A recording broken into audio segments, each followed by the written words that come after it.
Obito कुशिना के अंदर से कुरामा को बाहर निकाल के विलेज पे अटैक करने लगता है। तो कुरामा को शारिंगान से कंट्रोल करके पूरी सारी विलेज को डिस्ट्रॉय कर देता है। तभी मिनातो नामेकाजी पूरे विलेज को बचाने के लिए अपनी कुर्बानी देने का सोचता है। तो मिनातो हमारा ओबिटो को हरा देता है। ओबिटो को हराने के बाद ओबिटो को घायल कर देता है। ओबिटो बुरी तरह से हारने के बाद ओबिटो उस जगह को छोड़ के कामू यूज करके भाग जाता है।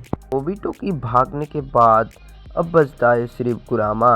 कुरामा को भी मिनातो नामेकाजी हमारे नारुतो के अंदर सील कर देता है और मिनातो और कुशिना की डेथ हो जाती है।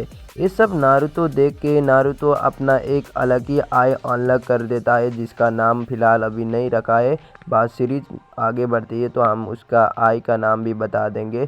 तो नारुतो अब एकदम से अकेला हो चुका है, क्योंकि उसके माँ बाप जो कुरामा अटैक पे मर गए थे। पर अब नारुतो पूरी तरह से बदल गया था। अब नारुतो के अंदर हुकागे बनने की जुनून नहीं थी। अब नारुतो हुकागे बनने नहीं चाहता था। अब नारुतो क्या बनना चाहता, सानिन जैसे बहुत पावरफुल, जैसे सारी दुनिया पे राज करते हैं, सारी नेशन पे चिने जाते हैं और हुकागे की तरह प्रेशर नहीं होता। वो बहुत स्ट्रॉन्ग, हुकागे से भी ज़्यादा स्ट्रॉन्ग होते हैं।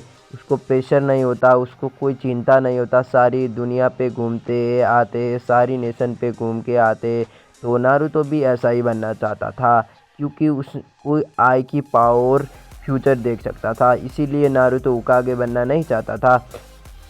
हुकागे वो पसंद नहीं करता था, क्योंकि सारुतो भी बुड्ढा उस नारुतो को बहुत हेट करता था, अच्छी तरह से नहीं रखता था। हेट तो नहीं करता पर ख्याल नहीं रखता था। नारुतो को एक दिन सपना आता है, मादरा जैसे पावरफुल शिनोबी पूरे वर्ल्ड पे अटैक कर देता है। नारुतो ये सपना देख के एकदम से शॉक हो जाता है और जल्दी से खड़ा होके ये सब सोचने लगता है, ये क्या था मेरे सपने के अंदर, कौन है ये पावरफुल, यार इतना पावरफुल, मुझे भी इसी की तरह बनना है, ऐसे ही पावरफुल बनना है। तो ये सब नारुतो सपने में देख के बहुत शौक हो जाता है और इस इंसान की तरह ही बनूंगा कह के आगे बढ़ता है। और नारुतो एकदम हार्ट टेयरिंग करने लगता है।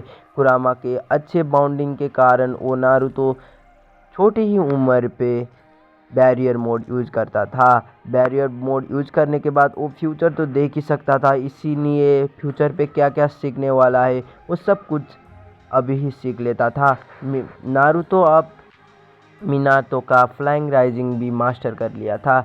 अब नारुतो अब अपनी स्कूल जा रहा था। स्कूल पे उसको पता चलता है कि वो टीम 7 का एक हिस्सा है और काकाशी उनको लीड कर रहा था। काकाशी का बेल्ट टेस्ट को आप सभी को पता ही होगा। काकाशी के बेल्ट टेस्ट के बारे में आप सभी को पता ही होगा। अब नारुतो काकाशी के साथ बेल्ट टेस्ट कर रहे थे। अब नारुतो अपनी पूरी पावर नहीं दिखा रहा था, फिर भी काकाशी से एकदम जल्दी ही उसकी बेल्ट छीन लेता है। काकाशी ये सब देख के एकदम से शॉक हो जाता है, यार ये बच्चा कैसा बच्चा है। सास्के देख के ये नारुतो जलन करने लगता है, क्योंकि सास्के को तो छोड़ो, अभी फ़िलहाल यार हमारा नारुतो सारी विलेजर से भी स्ट्रॉन्ग था, उकागे से भी स्ट्रॉन्ग था।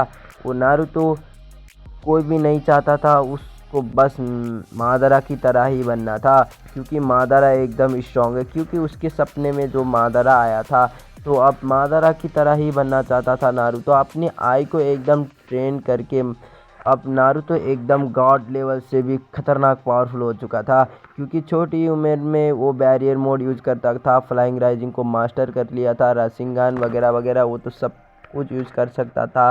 अब वो फ़िलहाल छोटी ही उम्र पे बैरियर मोड का भी यूज कर सकता था। उसके सपने में सब कुछ दिखाई देने के बाद नारुतो एकदम से बदल गया। वो गांव छोड़ने का योजना बनाने लगा। वो एक रात जब विलेज पे अचानक एक अटैक होता है तो किसी को भी पता नहीं चलता है। नारुतो जाके उस दुश्मन को एकदम से ख़त्म कर देता है और विलेज छोड़ के जाने लगता है। नारुतो अब विलेज के साथ गद्दारी करता है क्योंकि उसको अब विलेज पसंद नहीं था, क्योंकि विलेजर के सारे लोग ही उसको हेट करते थे, तो विलेज को पसंद नहीं करता था नारुतो। तो नारुतो हमारा विलेज छोड़ के चला जाता है और एकदम से बहुत मुश्किल ट्रेनिंग करने लगता है। अभी फ़िलहाल नारुतो छोड़ के जाता है, नारुतो के जगह पे साई आता है टीम 7 का हिस्सा होने को। नारुतो अब विलेज छोड़ के जा रहा था, तभी काकाशी उसको रोकने के लिए आता है। काकाशी को नारुतो एक ही बार में ख़त्म कर देता है और काकाशी के वहीं पे डेथ हो जाती है।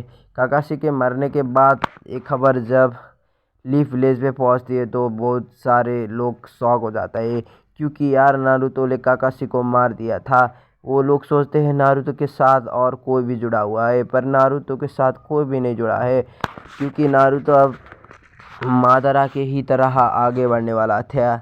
तभी ओरिचिमारू नारुतो के आगे दिखाई पड़ता है। ओरिचिमारू कहता है, तुम बच्चे बहुत पावरफुल हो, मैंने अभी फाइट देखा तुम्हारा और देखा था तुम बहुत पावरफुल हो, क्या मेरे साथ चलना चाहते हो? ओरिचिमारू कहता है। नारुतो फिलहाल एकदम बेघर था, इसीलिए ओरिचिमारू के साथ जाने के लिए राजी हो जाता है। काकाशी के डेथ के बाद पूरा कोनोहा विलेज एकदम सदमे में चला जाता है, क्योंकि काकाशी one of the strong player था हमारा कोनोहा विलेज का। तो नारुतो अब विलेज छोड़ के चला जा चुका है, ओरिचिमारू के साथ हाथ मिला चुका है। अब नारुतो के भाई यार सपने में बहुत बुरे बुरे सपने आने लगते हैं। नारुतो ये सब देख के एकदम से जलन महसूस करता था, उसको एकदम दर्द होता था। उसकी आई धीरे धीरे एकदम पावरफुल होती जा रही थी। वो बेल टेस्ट के बारे में याद करता है। वो काकाशी को मारने के लिए अपने आप ही कोसता है, क्योंकि यार बहुत अच्छे इंसान थे। पर फिलहाल कोई बात नहीं यार, नारुतो एकदम इविल बनने की तरफ बढ़ रहा था। नारुतो को सिर्फ बनना था तो मादर आई की तरह। नारुतो छोटी उम्र पे भाई यार अपनी आई को ट्रेन करता है, अपनी फिजिकल स्ट्रेंथ को और बढ़ाता है। चक्रा की तो बात ही मत करो, छोटी उम्र पे वो बैरियर मोड यूज कर सकता था। एक दिन आकात्सुकी उसको ऑफ़र करती है, तो नारुतो भी उस ऑफ़र को एक्सेप्ट कर देता है। नारुतो को बोला जाता है कि एक विलेज पे सैंड विलेज को डिस्ट्रॉय कर दो और गारा को लेके आओ।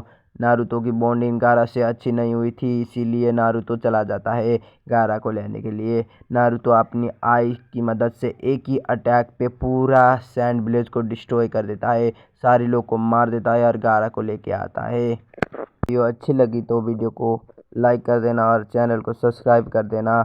अगली पार्ट के लिए कमेंट बॉक्स में नेक्स्ट पार्ट लिख दो, हम अगली पार्ट जल्दी ही लेके आएंगे।